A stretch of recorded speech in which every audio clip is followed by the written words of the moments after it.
Hi everyone, this is Howard Forder from Forder Learn to Fly. Today we're going to look at the Air Manager touchscreen with the Knobster.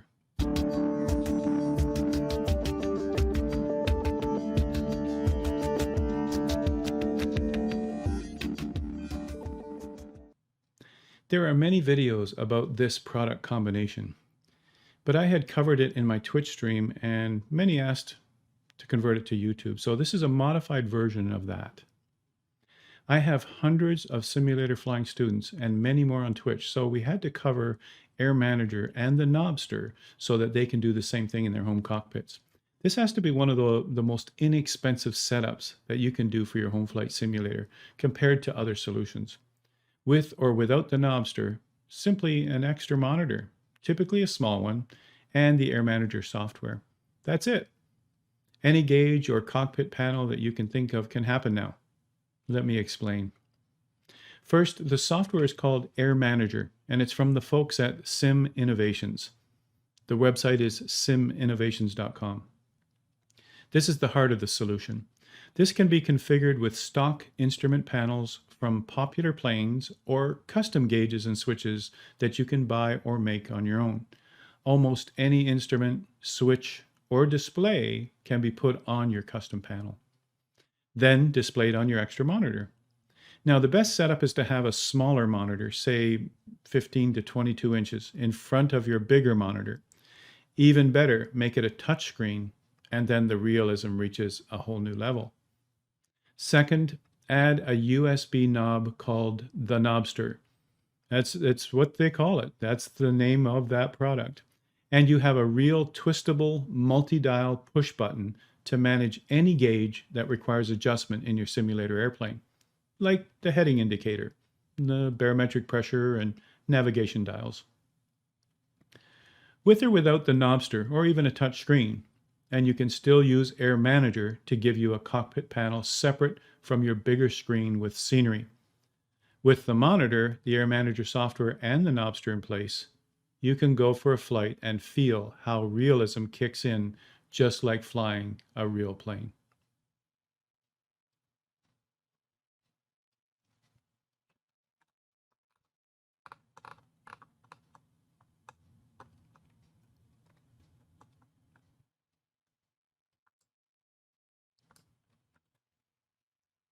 Air Manager. Download and install Air Manager and get it up and running. Here's what it looks like from the configuration point of view. Now, this is the beta version, and in this video, I've got the beta version 19. In the Twitch stream, which was last week, it's actually beta version 18. So they've just updated the beta version, and you don't need to activate it with your own email. You just use capital beta for username and password. And that's so that we can test it for them and make sure it works. Eventually, you do have to buy Air Manager software. We did have it for X-Plane and FSX, and it's somewhere around 65 pounds. All right, so I'm going to take a guess that that's somewhere around $100 US for the software. All right, this is something that a lot of sim pilots use in their home, and it's something that a lot of flying schools use, the commercial version of it, which is even more expensive, in logging real flight hours in a simulator in flight schools. So you're using what real flight schools use, and that costs some money. Now, first, select a panel. I'm going to pick the stock Cessna 172, the most produced airplane in the world. And then one I rent, that's one that I rent from flying schools when I want to fly in real life. It's my familiar plane. Now you can pick from quite a number of other airplane panels that look like the real thing, or move them around to wherever you wish. Every instrument, every switch, every part of that panel can be customized to your liking. It's your simulator cockpit, and the variations are endless. You can even start with a blank panel and add every instrument and switch you wish to truly make your own. For today, I'll use the stock Cessna 172 panel and take it for a spin. Once you have the panel selected, simply use the Show button to make it show up, and then drag that to another monitor. Once there, you may need to resize it for that monitor. So you go back to Air Manager and you click Hide, and then resize it. Two options available here: resize keeping the same ratio so your gauges stay rounded. That probably stays square. Most monitors aren't square. And then the second option is to stretch where you can make the panel stretch to your monitor without leaving big gaps at one end or the other. So experiment and use the show or hide to adjust some more. Once you're happy with the size, we can add the Knobster, if you have one, right? When you plug in the Knobster, it will recognize it and you'll have to check that it's activated or deactivated. Okay, we're good. It sees it. That's it. That's all we have to do and go flying.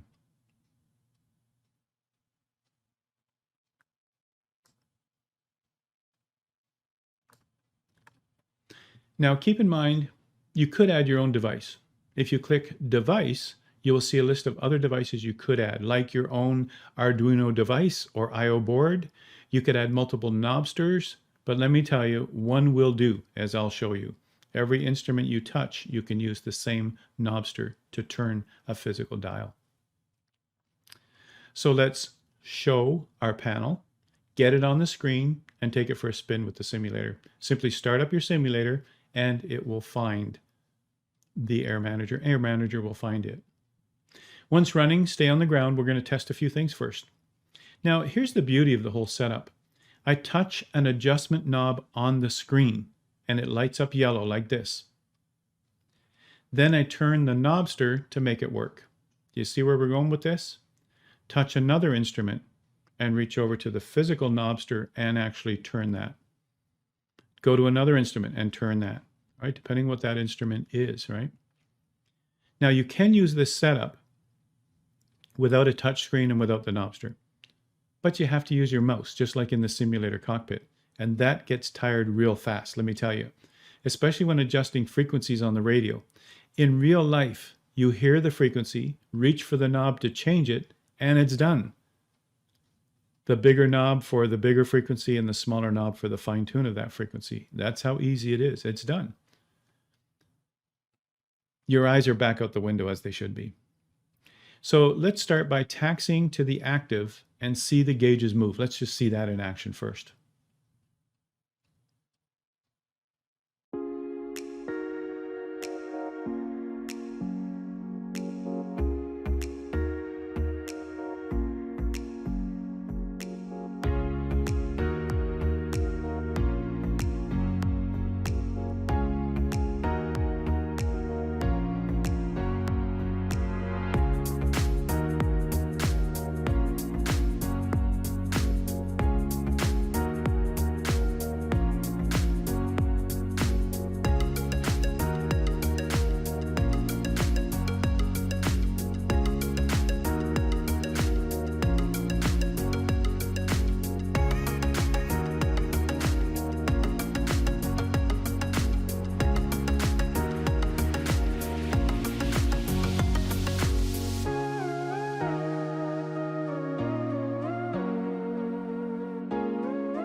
Now let's take off and see them in action.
Here we are on downwind. Let's do our downwind checks, actually touching the parts we need to. Let's see this in action.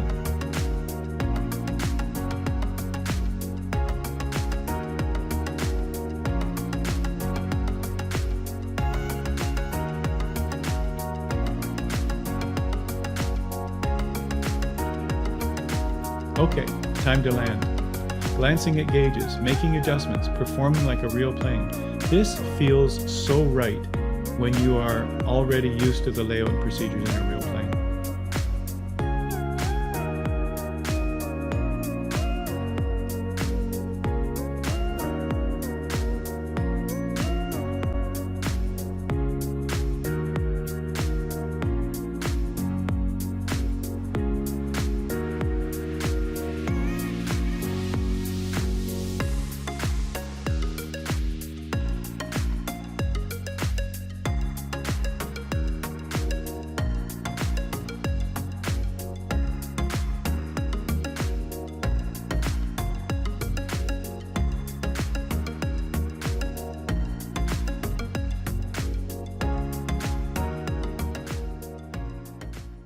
Well, there you have it. A complete and relatively inexpensive full cockpit of instruments you can interact with and are live in your simulator. These folks have been around for years, and we use this product in X-Plane and FSX. It can also be used in P3D. When you select your panels, ensure they are available for your simulator. Of course, you would mount this monitor in, say, a plywood panel in front of your yoke for a more permanent installation, and set up the various airplane panels for variety. One day you could be flying the Cessna 172, the next day the Baron 58. Now that we have excellent scenery outside the airplane with Microsoft's newest flight simulator, we can make the inside view even more realistic in our home cockpit with Air Manager and a touch screen. I'm Howard Forder of ForderLearnToFly.com.